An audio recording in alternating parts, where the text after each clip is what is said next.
Well, hello everybody once again. This is Bob Van Buren for another episode of Van Buren Variety. Again, always glad you're here. Got another great guest with a very interesting topic that I'm sure we'll all learn from. So again, if you're here for the first time, make sure you hit that subscribe button. We'd love to see you coming in more often. Subscribe right now to Van Buren Variety. And if you like the videos you're watching, don't just pass it up. Hit that like and subscribe button. And that way, and I'll definitely pass that on to our guest as well. As always, I'm grateful to my regulars that come in every live show and ask their questions and listen. But if you're not watching this live and you're watching this much later, days, weeks, months later, that's all right too. But just subscribe and then you'll be able to see every future episode. Hope you've all had a great week so far. I have definitely. I've been able to work from home this week, and I'll tell you why, through no fault of my employer at all.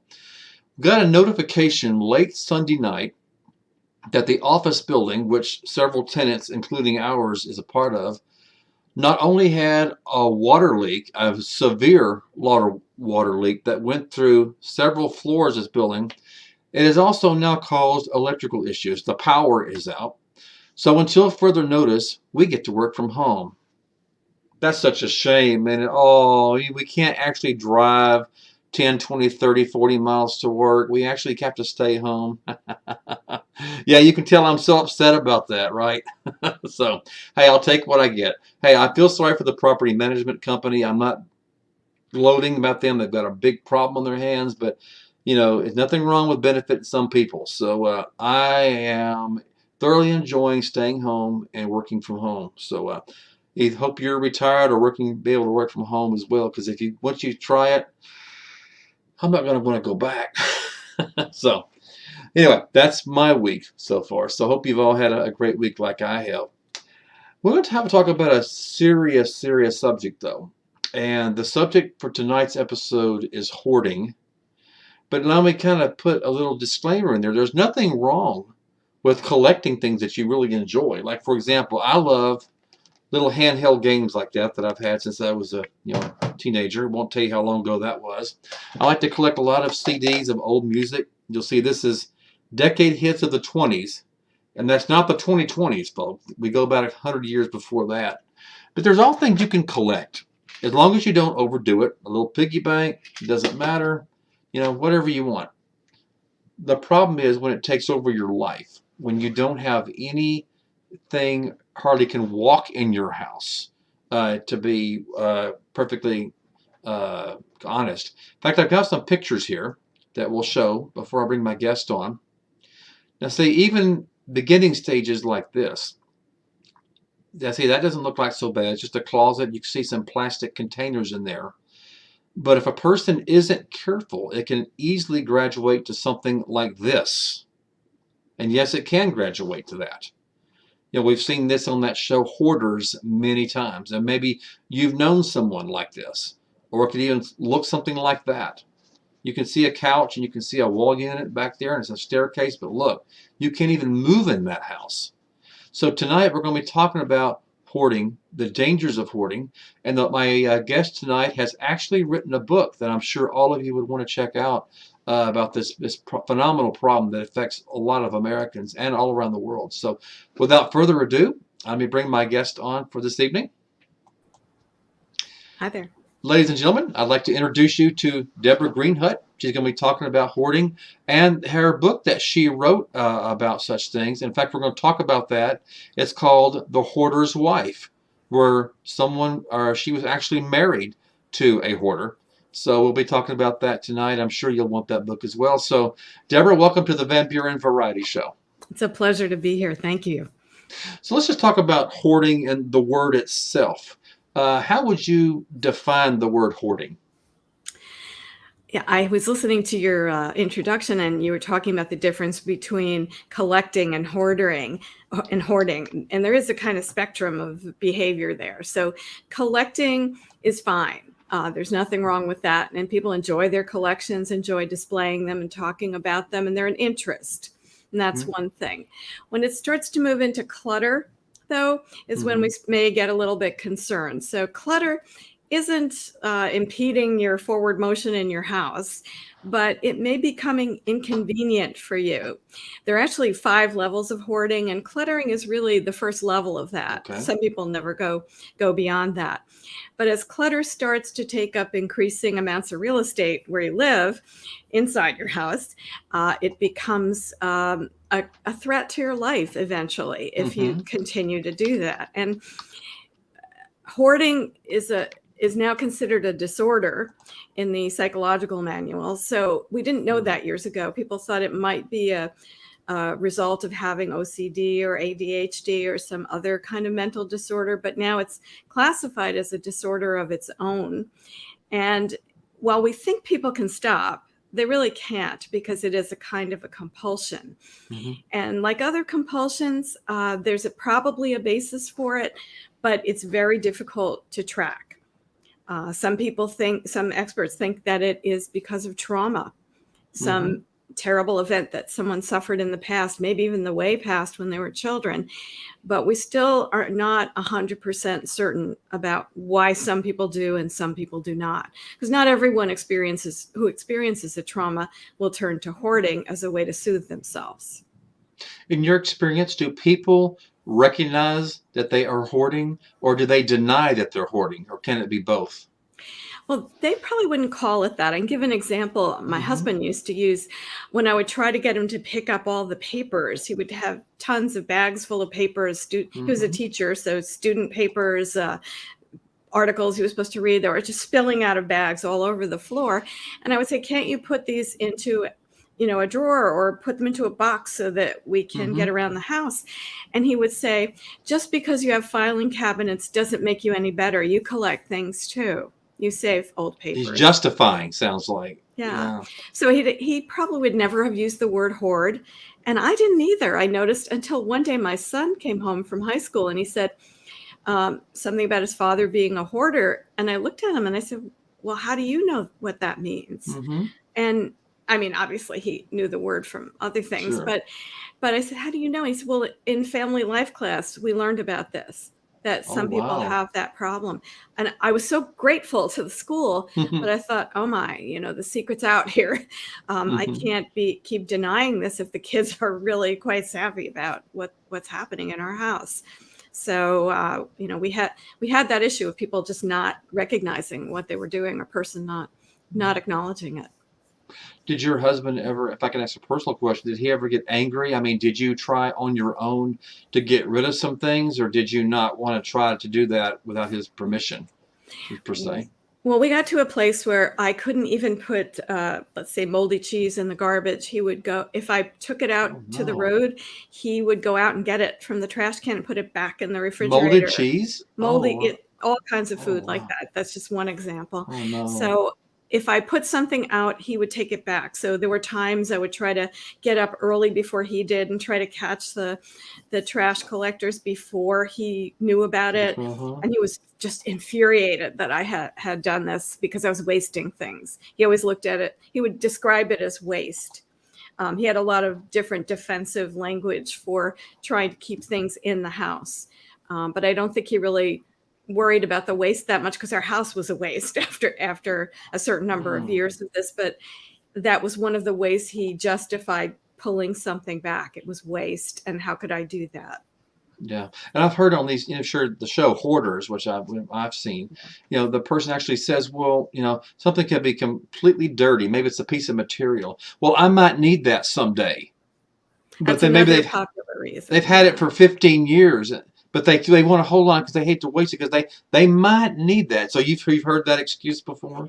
Yeah, I think what we know now is we have to see behind the excuse that there's some kind of anxiety propelling the need to keep the thing, and that's the public excuse that gets uttered to us. That's what they say to us in order to stop us. But that isn't the real reason behind the keeping.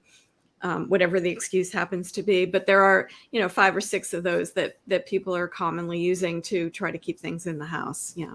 I see. Yeah. Well, I'd like to talk about your expertise. Now, obviously, you've had firsthand experience. In fact, let me bring some things that you have sent me. You called this the Reluctant Caregiver. Well, was this part of Hoarding, or is this a different subject? It was part of Hoarding. There are a couple of times I've been pressed into service as a Okay. caregiver. Tell us about Um, that. well, my parents, in their declining years, needed a lot of extra help, and my mother died before my dad, and he had Oh, never done okay. anything for himself before. He was a surgeon, but at home he was just not sure what to do, and he was 80 years old. So Mm-hmm. I stayed with him. He only lasted about 2.5 more months, but it was quite a wild ride to try to pick up where my mom left off. So I Mm-hmm. would say I went into it with some reluctance. I Um, see. I feel like if you live with a hoarder, you are a kind of caregiver, and you may or may not be happy about that. Most people are not. So Mm-hmm. that was another episode of it. And I know many people are dealing with Alzheimer's or some other serious illnesses in parents or in spouses. So quite a bit of the population is involved in one way or another with caregiving, and most of us did not expect to be there. So that's where the I see. reluctance comes from, but we have to just step up and do it. I So. see. Well, I'm kind of interested. You talked about you were married to a hoarder, Mhm. and I'm going to put this up for everybody. You've actually written a book about your experiences. The Hoarder's Wife. Is this about your whole experiences of kind of how you dealt with it, or the drama behind it, or kind of tell us about your book a little bit? Sure, I'd be glad to. I actually wrote after my husband died, and I will tell you that he did commit suicide, Oh, I'm sorry. which Yeah. was a tragic event in our family's life. But I had divorced him 4 years before that, and he was a very depressed person. So Mm-hmm. so I guess we knew something was going to happen. Sure. But Mm-hmm. I after he died, when I left, I said, I don't want to think about this anymore. I have to write a new chapter in my life. I'm moving on. But Absolutely. it's important to do that for yourself. But when he died, I thought, you know, I can't figure out why I stayed for 35 years when I come to think about it. So I need to look back. And I wrote a memoir of all of that, or almost an autobiography going way back into my childhood. And I discovered that I was almost a born giver. I was always giving things away and giving things Mm-hmm. to other people that maybe I should have kept for myself. And over time, as I was thinking about my life with my husband, I realized I was the giver and he was the keeper. Whether it Mm-hmm. was Yeah. closet space or career or whatever it was, I had to give it up so that he could have more. And I don't think we ever consciously said that to each other. But I know I often felt kind of resistant and upset that I had to give up one more thing, or we had to keep one more thing that I did not want in our house. But I always had to Mm-hmm. give in. So Compromise. Yeah. yeah, more than compromise. So Mm-hmm. so I started thinking, well, I don't want to put this out as a memoir because it's my family story, and that's a Sure. whole other thing. So I Mm-hmm. invented some characters who were somewhat like my husband and me, and some new characters who had nothing to do with my life, but were interesting. For example, I created a sister. I don't have one, but I found for the novel it was useful for the main character to have someone who knew what she had lived through as a younger Oh, I person, at see. least, to have someone to talk to about it a little bit, although the sister had to leave home for some reason, so they weren't as close as they might have been, but at least there was some other person who could validate the experiences that she had had. So that gave me one kind of license. I also made the main character, Grace Berg, be a musician instead of an English teacher, which is what I was. Mm-hmm. So that gave me license to create some art in the book as well, to give her a chance to keep trying to produce a piece of music and trying to get a job as a conductor, which was not my struggle. I had a different one. Mm-hmm. So it was a lot more freeing for me to make it fiction. That's And while the hoarder is absolutely. still the hoarder, and it was still a 35-year marriage, there were some critical differences in those two stories. And I found that making fiction actually helped to heal me, that the being creative myself now and making this book gave me just a whole new chapter in my life to have that opportunity. So that's why I did what I did. Absolutely. That sounds interesting. I'm going to bring that up again, ladies and gentlemen, if you're interested. This is called The Hoarder's Wife, written by my guest tonight, Deborah Greenhut. And we will talk about later her website and how to buy your own book. So, and a very interesting book because it's written with someone who had experience in that. So, yeah, we're looking forward to hearing about this more, Ms. Greenhut.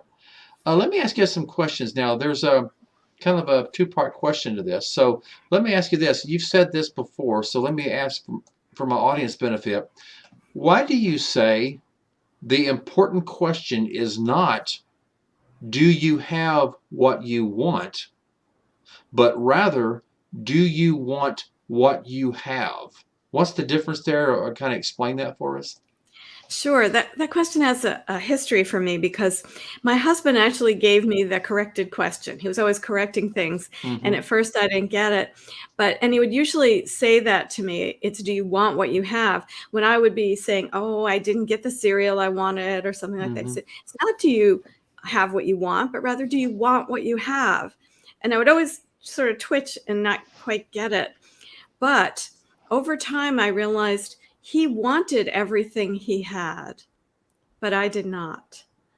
And one fine morning when his temper just flared out of control for the umpteenth Mm-hmm. time and was worse than I'd ever seen it, I Wow. looked around our messy house, and messy is probably minimizing things, but I looked around and I said, I don't want what I have anymore. And I knew I had to go. So that question's really pivotal. And I think if you're concerned about whether you're hoarding or you're concerned about some other mental disorder, it's a really good idea to take stock of yourself like that, to say, do you want what you have? And if not, figure out how you can correct it. It may not be by leaving. That may not be the Yeah. answer for Mm-hmm. everything. But what would you need to see changed? And especially if you're working with a hoarder who is going to find it very difficult to change, I would set a deadline. I Mm-hmm. will say I made and broke a lot of deadlines. So that last time, finally, I didn't make any more deadlines. I said, that's it. But a deadline is very helpful to help you mobilize yourself and also to give the person a fair chance to maybe make a change if they can. Sure. Now you were living, we were married to a hoarder. You kind of touched on it a little bit, maybe, but did your husband, uh, did he collect like certain things like games, or did he just have a broad paintbrush that he collected anything and everything? Some people, when they hoard, they like to collect certain things, but they overdo it. Like dolls or, like I said, games or little mementos. But some people just like I said, they paint with a wide brush. They collect anything and everything. So how would you describe your husband, his type of hoarding?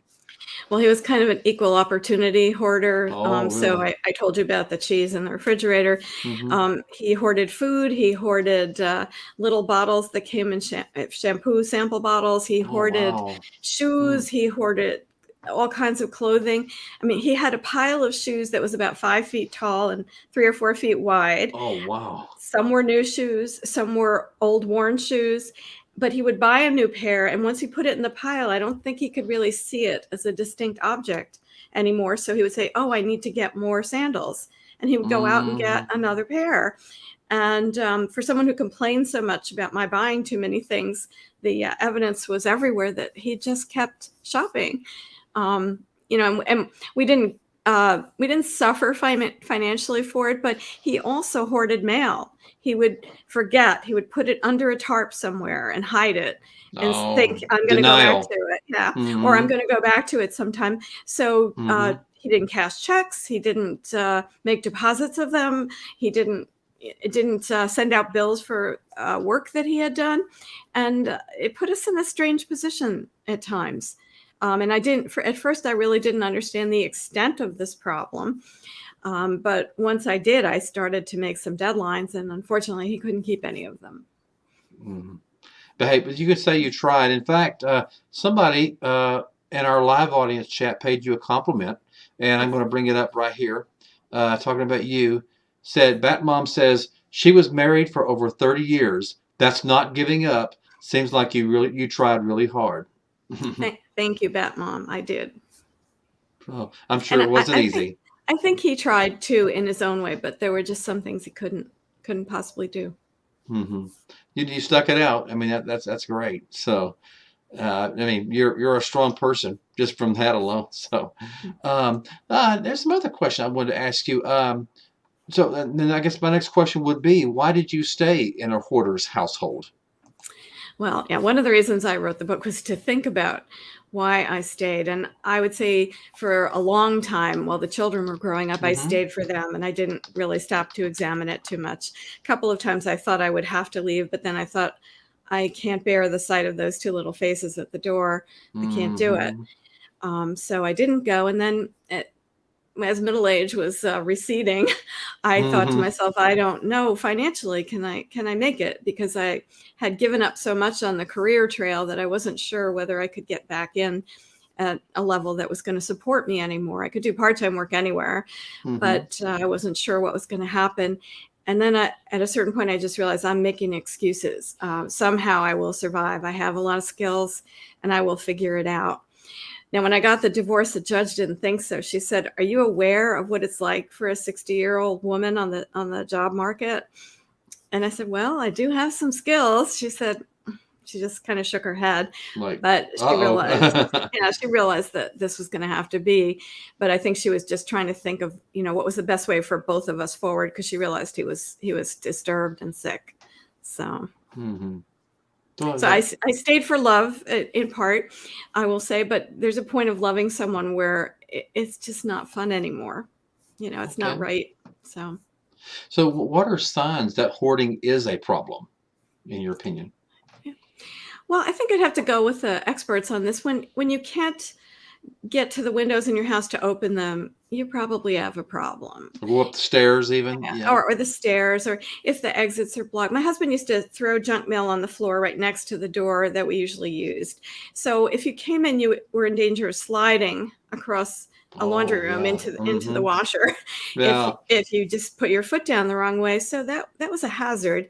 So any kind of hazard like that, or if repairs aren't being made, which we had a hole in our roof and it was raining into a Oh, sunroom no. that we Mm. had, and he said, "Well, I'll get around to it. I'll fix it." And he was such a Mm. perfectionist that he never completed anything. So Oh, that didn't I've heard happen. that before. Yeah. Mm-hmm. So for some reason that goes with it. The not making repairs and not cleaning are two sides of the same coin, I think, for a hoarder, because it involves disturbing the way things are, so they might not be the same, and they might not be useful again later. So um, other signs might be if you have a pile of shoes 5 feet tall Oh, in that's your definitely. bedroom, it's Yeah. probably not a good thing.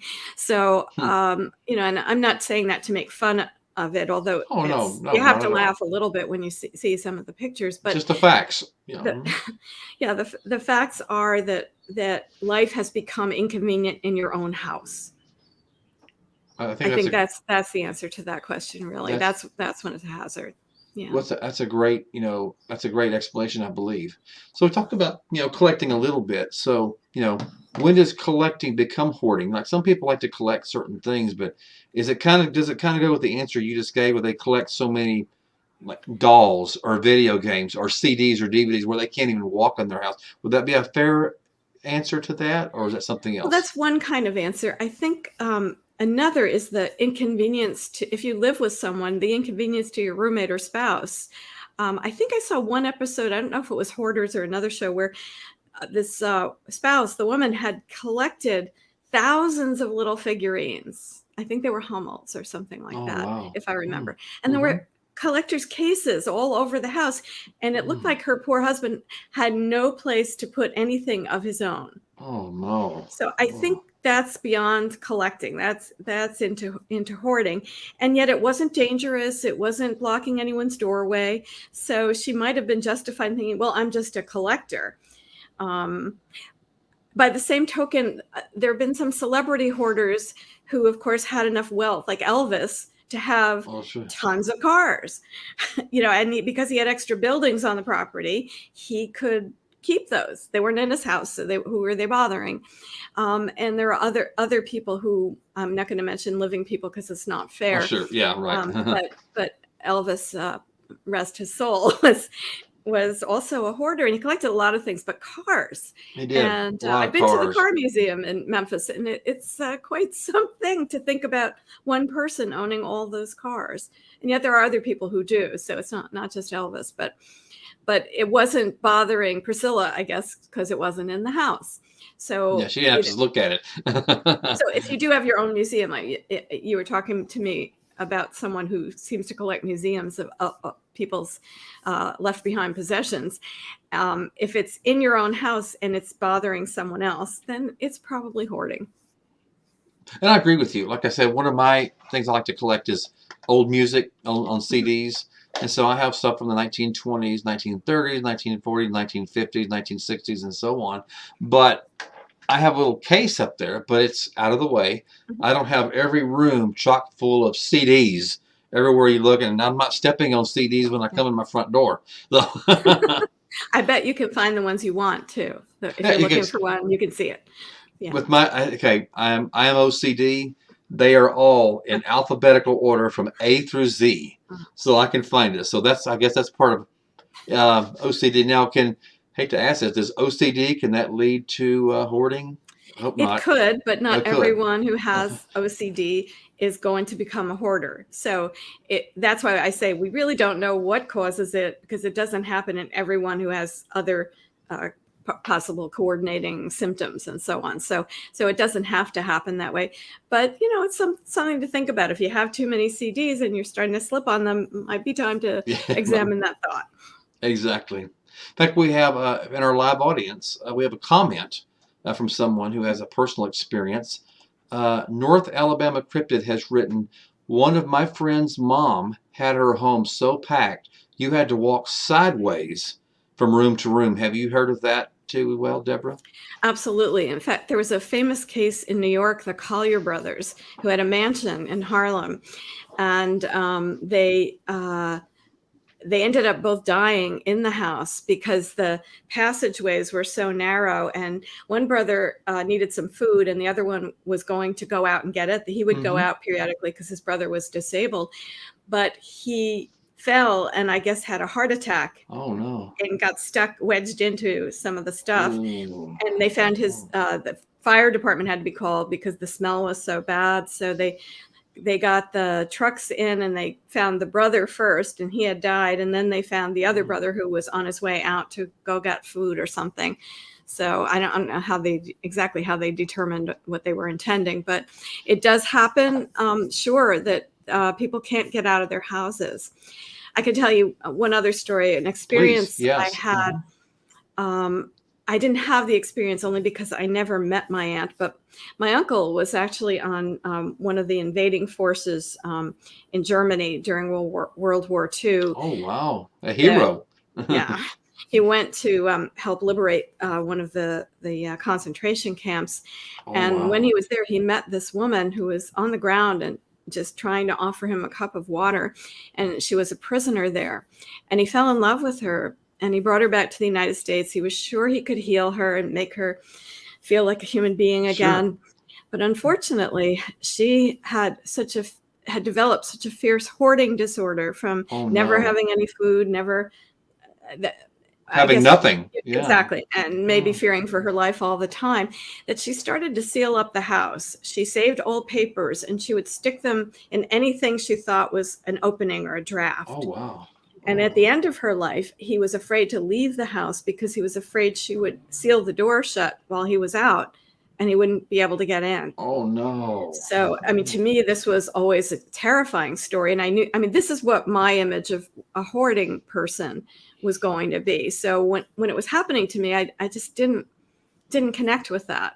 But unfortunately, they say that someone who's been a victim of some kind of gruesome tragedy like this possibly will develop hoarding. And they even think that people's DNA could be rewired because of it. So their children may pick up on the disorder. So that's a whole other chapter in the hoarding research that is still not. I guess we studied it in the United States. I don't know what conclusions they've come to, but they're still looking at it. Do you have just a follow, like a postscript to that? Did that lady ever get help, or no? It was my aunt, and I never met her, but I knew my uncle, and he would occasionally come to visit when they were younger. But he tried desperately to help her to figure it out. And he Mm. was a poet. He didn't have any money. And I guess at that time there was no such therapy for anyone really Back of, then, I'm of sure there wasn't. not Yeah. not much to do for it. So they did not get help, but he loved her till the day she died, and That's good. was very romantic about it. How he hoped one day she would come out of the house, and that's why we never met her, because she never did. Never did. It was just implanted in her brain, just nothing, it was just her belief. And, once you have that and you're implanted, it's, Yeah. again, they didn't have the resources we have today, which is, Yeah. but at least she lived a long life. Yeah. She lived a good life. That's really, and her husband stayed with her too. So, Oh yes. Yeah. Yeah. okay. So let me just kind of ask you a personal question. We kind of touched back and forth, but one of the questions is, what is it like to live with a hoarder, someone who is a hoarder? How do you manage? How do you get through? What were your struggles? I mean, disappointments, obviously. Can you just kind of give us a broad overview of that? Well, someone once described my book to me as a horror story, and didn't I realize that? And I guess I wouldn't have used that word because I think of vampires and all sorts of other strange creatures, Frankenstein, yeah. Frankenstein. But I don't think of my husband as a monster. He was an object of pity finally, but not a monster. But there were some gruesome aspects to this. The smell in our house was sometimes just horrific, most of the time toward the end. And there were episodes where I would take a job where I had to live in another part of the state for a while, and I would commute back home Oh, on the wow. weekends, just so. And I didn't consciously choose the job because of that, but my husband wouldn't move anywhere to make it more convenient, so the commute was just too long for me every day. So I would stay away Monday through Friday and come back on the weekends. And I think that allowed me to have a little bit of respite from it, or I probably could not have stayed there all the time. Between his controlling behaviors about what could go where and how you could put the bags in the drawer and all the thousands of things I was supposed to remember, I really had a hard time with that. And I don't know how my kids survived some of it, because he had rules for them too. And just for a child to remember everything that Dad wanted was a little difficult. So it was sometimes gruesome experience, sometimes very frustrating, and also heartbreaking to see how It hard is. he was struggling unnecessarily, and there was nothing that we could do. Yeah. We did find some help. We did Good. find therapy at one point. We had been going to a marriage counselor, and my husband stopped. He didn't seem to be able to implement a lot of things, but it was very insightful for me. And after my parents died, I went back to the marriage counselor just for some grief counseling. And he said, I didn't know this 20 years ago or 10 years ago, but there is something called adult ADHD. And I think that's what he has. I've heard of that. Yeah. Yes. So at that time, we didn't know it. Everyone thought it was a childhood thing, and you grew out of it somehow, which is not so. So there's really not adult ADHD. There's just adults who suddenly are diagnosed with it. And we found a therapist, and we thought, we finally, maybe there's an answer. Yeah, So hope. Yeah. Unfortunately, that they Didn't happen. use CBT, cognitive behavioral therapy, and that wasn't helpful to him. He couldn't learn how to use electronic organizers to be on time. He was a professor of engineering, but he couldn't learn to use low-tech types of machines. So any of the assists that you would ordinarily give someone were just not something he could take on. So it was frustrating and saddening to watch him fail at something again. And I guess at a certain point, he couldn't take more experiences of failure. So the therapy was just dissolved. And after that, the hoarding seemed to get worse. Everything seemed to get worse. And I was in over my head. I was houseblind, though. I don't think I wanted to deal with the mess after a certain point. I couldn't figure out what to do about it. So. Well, what would you say? Maybe there's someone watching this live right now, or maybe we'll watch this days, weeks, months later. Either they are a hoarder and they recognize a problem, or they're married to a hoarder, whether it's a husband married to a hoarder, the wife married to a hoarder. So what would be your advice, Deborah, to that person or persons that's having this problem right now? Well, I think I'd start out with the same advice at the beginning for both. Please don't wait. This will only become worse. if that's what you Okay. think it is. And if you're the one who thinks you have it, but you're not sure, go check with someone. Go find a therapist and talk it out. Or they will do home visits, so they can come and look at your house for you and say, well, yeah, you're at level 3 now, or yes, Hmm. or no, that's not hoarding. Because I think some people are also unnecessarily worried about it too. That could happen. But I think for both sides of the coin here, whether you think you're the hoarder or you think you're married to one and you want to do something, you have to look around and ask, do you want what you have? That Hmm. question is so helpful because it's not an angry question. It's you focusing on what's in front of you to figure out if this is the best life for you. Absolutely.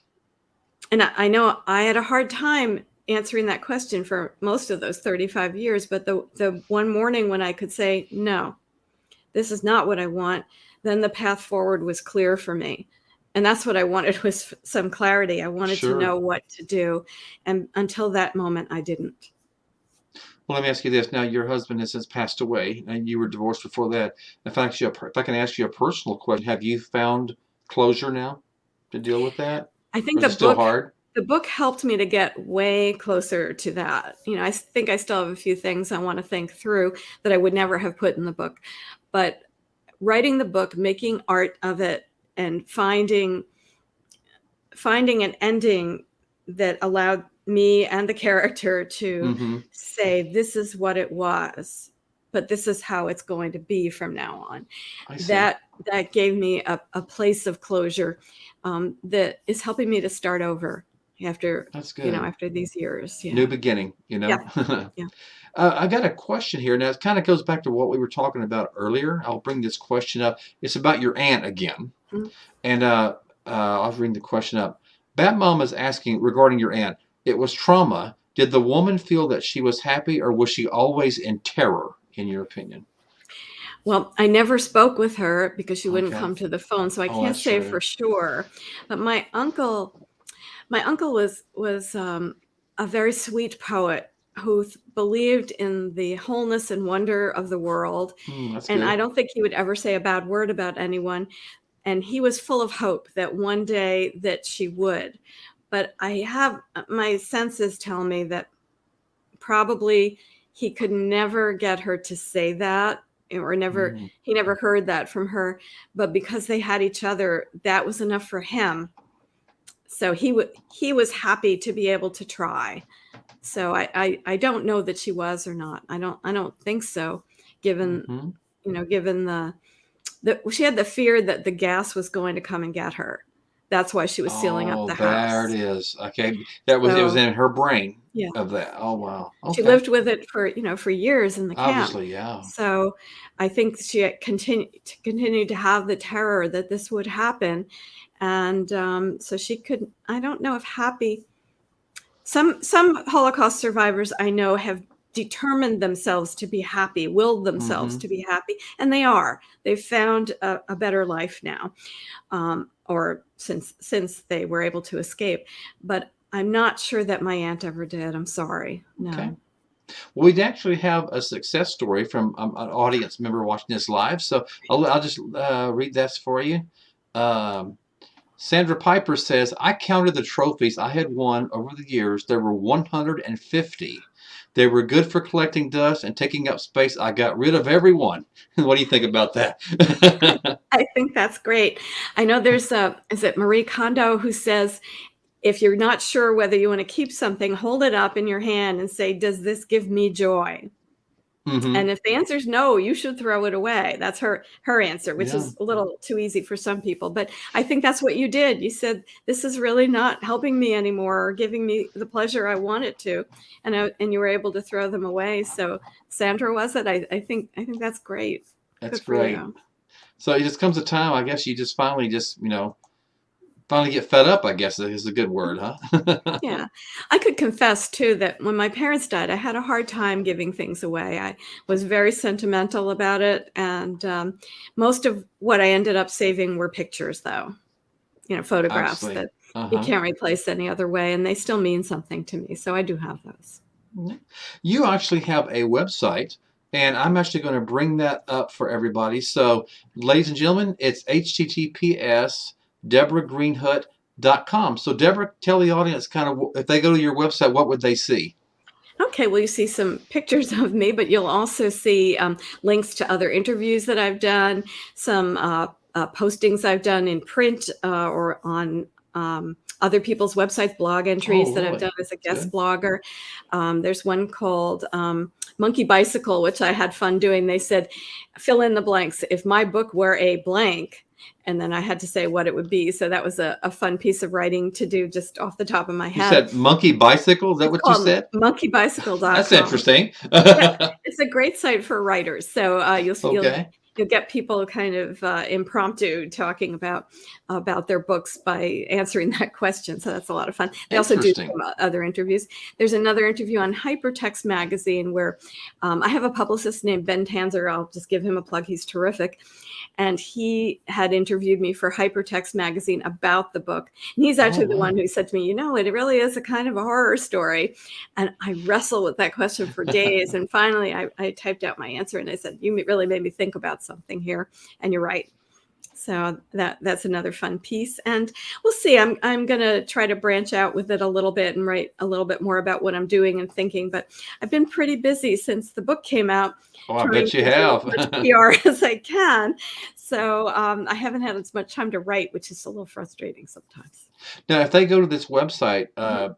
is there a way they can contact you in a Thank way? you. Yes, there is a contact form. If you click on contact at the bottom, it should bring you to that, and that will go directly to me. I don't have a personal assistant, so I will get it and I will try to answer you as soon as possible.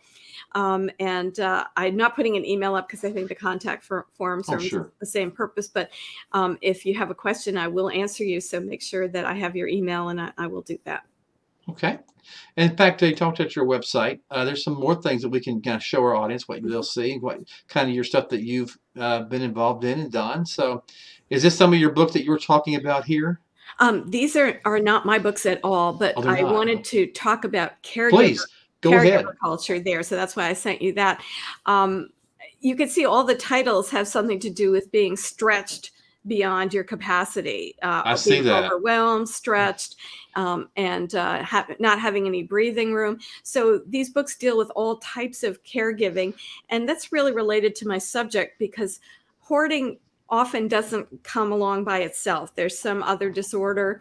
And many people are also struggling with physical disorders that parents or siblings or spouses have that press them into service and they weren't expecting it. And there really isn't a lot of relief in this country for Mm-hmm. people who have to do it. And if you're in that sandwich generation, which I have been and many others like me, you may not have the resources or the emotional stability to do it. It's very hard to be someone else's brains and heart and mind all day, and that's kind of what it comes to. So I wanted to alert people to the fact this is not just my idea. It is a large symptom of our culture right now, and we're not doing anything to fund it.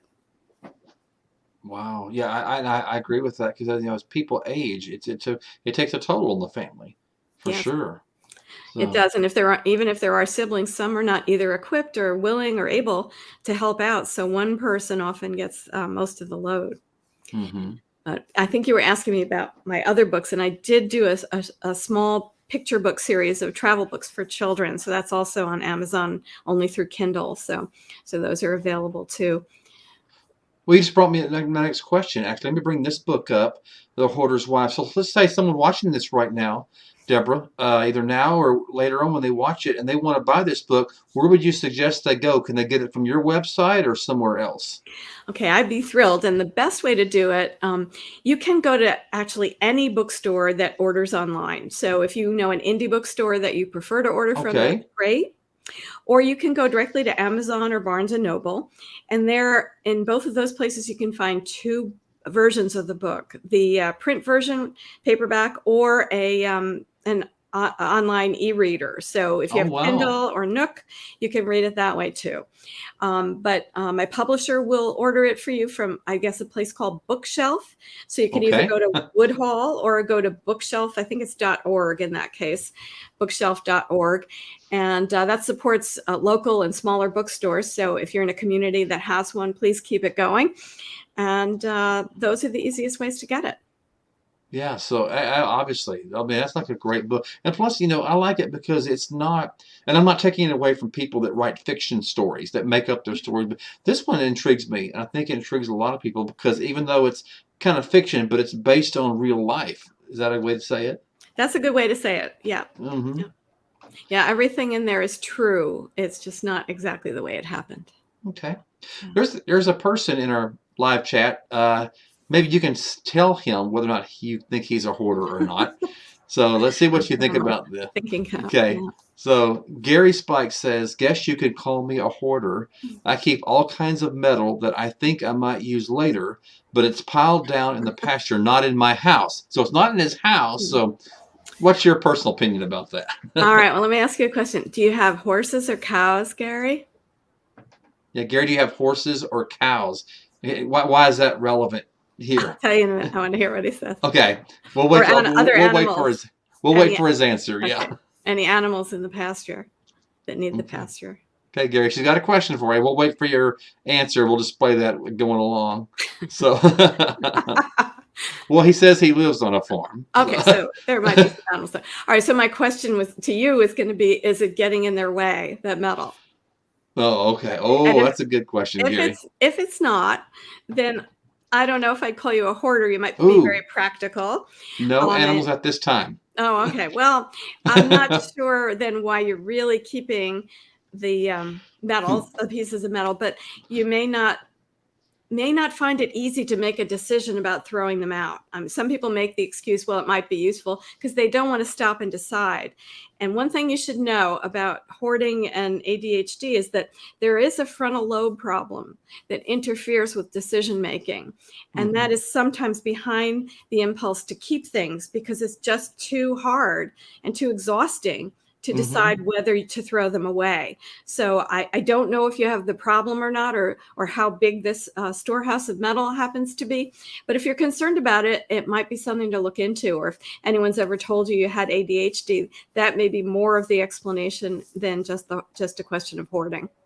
Sure, absolutely. Hey, hope that got your answer that you're looking for. I'm not a doctor, by the way, so that's why I say go see someone about it, because something else could be brewing. And that was my next question, actually. You must be reading my mind. You're talking about going to see somebody, So are there actually, I know we have obviously counselors and we have therapists out there, but are there counselors and or therapists that actually specifically deal with hoarding? That's their specialty.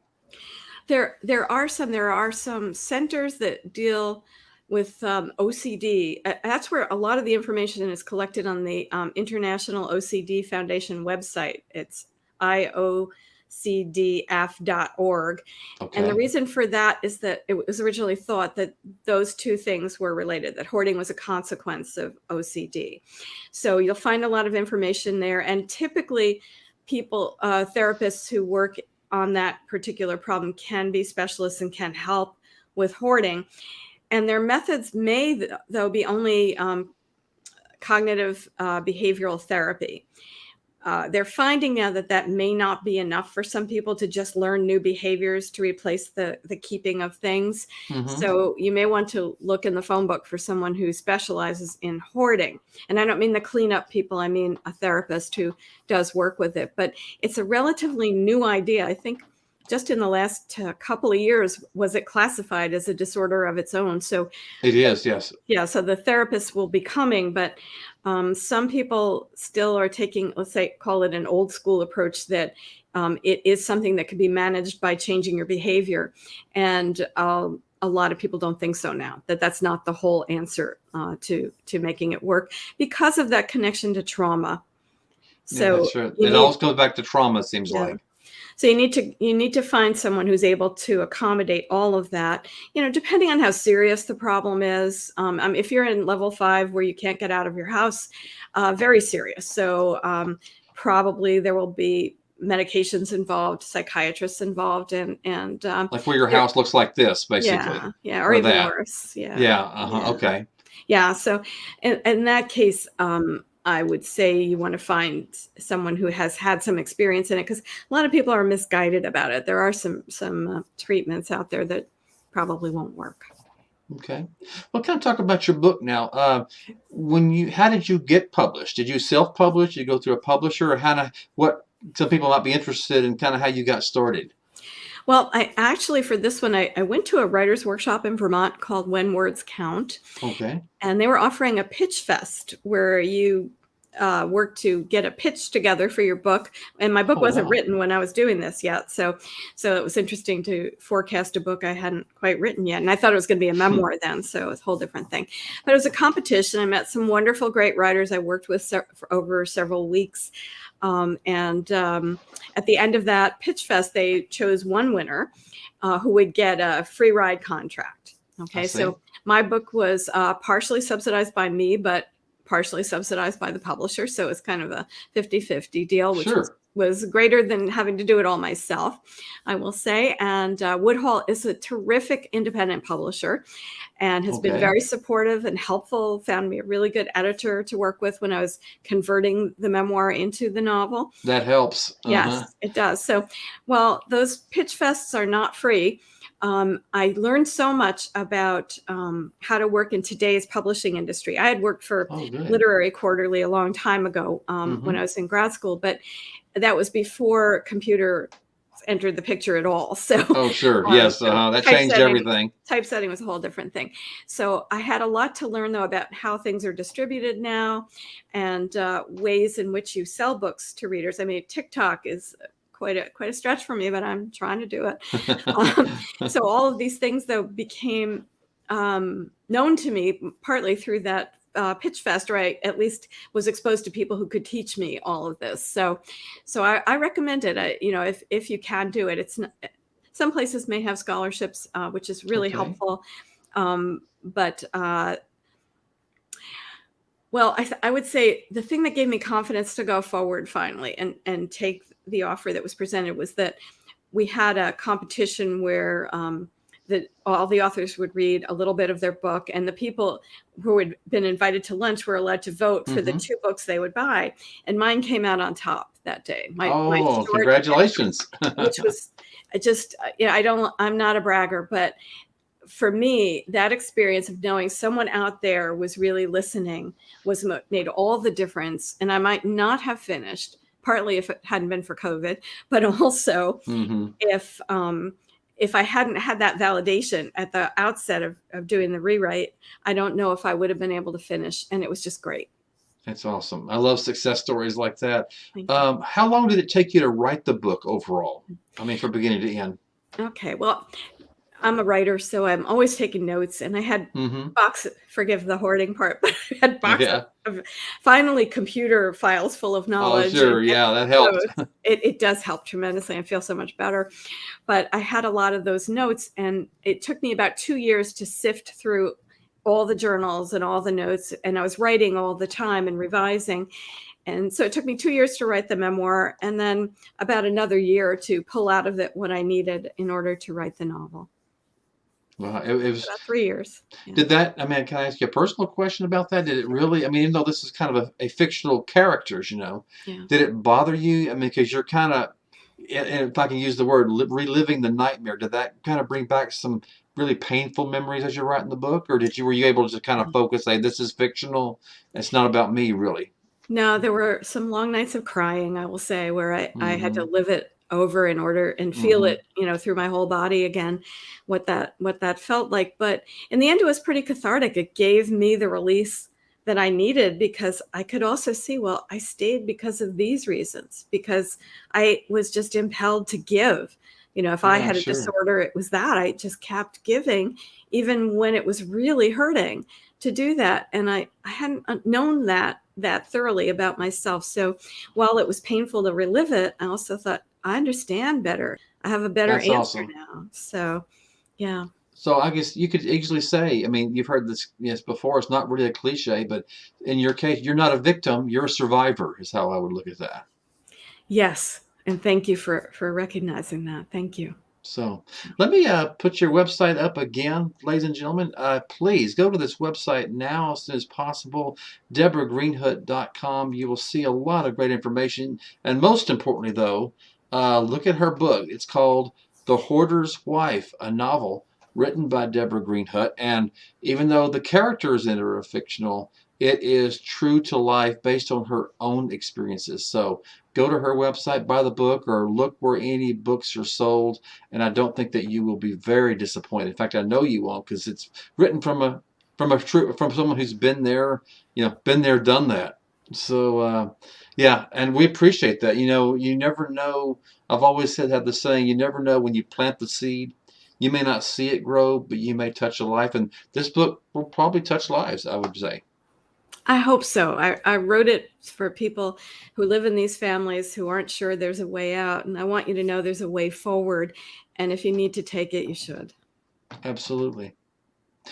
Well, Deborah, I appreciate you being on Van Buren Variety Night. I've learned a lot just from talking to you. And, I'll try to keep my OCD down. I don't know if I mentioned that in the show, but ladies and gentlemen, my OCD is when I put cans up in a shelf from the grocery store, every label has to be turned out where I can see what it is. Like, it drives me crazy when it's like halfway or behind it. So, the label's the other way. So it has to be neat. And so I guess you could say I'm OCD that way. One little thing. Okay. Yeah. Well, Deborah, again, we wish you the best of luck, and I would love to see, future works of yours. And we wish you the best. And again, thank you for being on the show and telling us about this problem that a lot of people have with hoarding. Bob Van Buren, it's been a real pleasure, and I so appreciated the questions from your audience too. And I hope everyone finds a good answer to their bigger questions. Thank you. Will do. Thank you, Deborah. Good night. And ladies and gentlemen, that's going to do it all for tonight's episode of the Van Buren Variety Show. And remember, whether you're recurring or whether you're here for the first time, make sure you hit that subscribe button. Subscribe, and that way you'll see all the future episodes. You'll get notifications when a new show is coming on. And as I said the last episode, I'm working on a spinoff.